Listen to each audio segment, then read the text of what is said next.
When people think of technical writers, they picture someone quietly fixing grammar, formatting docs, and chasing SMEs for answers. What they don't picture is someone speaking up in meetings, pushing back on timelines, and saying, no, this doesn't make sense, and here's why.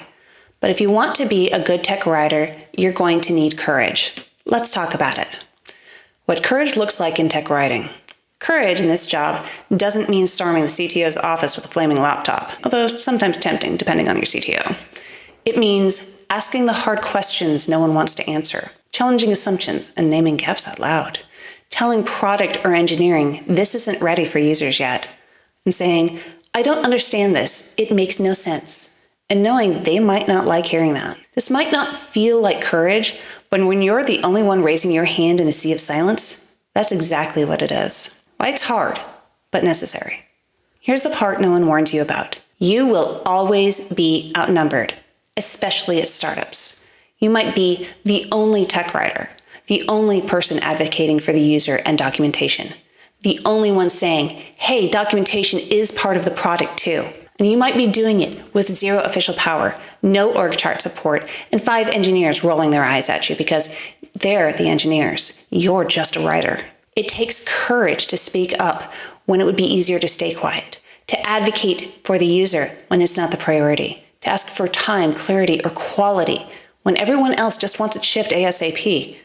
And yeah, sometimes you'll make people uncomfortable. Sometimes you'll be uncomfortable. Sometimes they'll push back.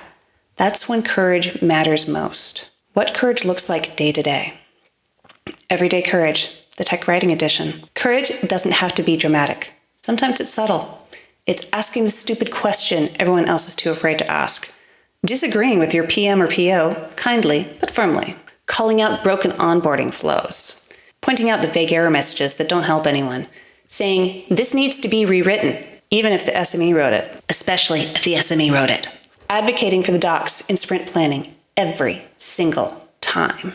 It's also standing up to behavior that shuts people down, like bullying in review meetings or gatekeeping knowledge. Being the person who says, that's not helpful, or let's stay on topic, or actually, we do need documentation for this. Why it's worth it. The payoff of speaking up. When you speak up with courage, you get better content. Your product gets better UX. Your team starts thinking about docs earlier, and you show up as a real contributor, not just a service function.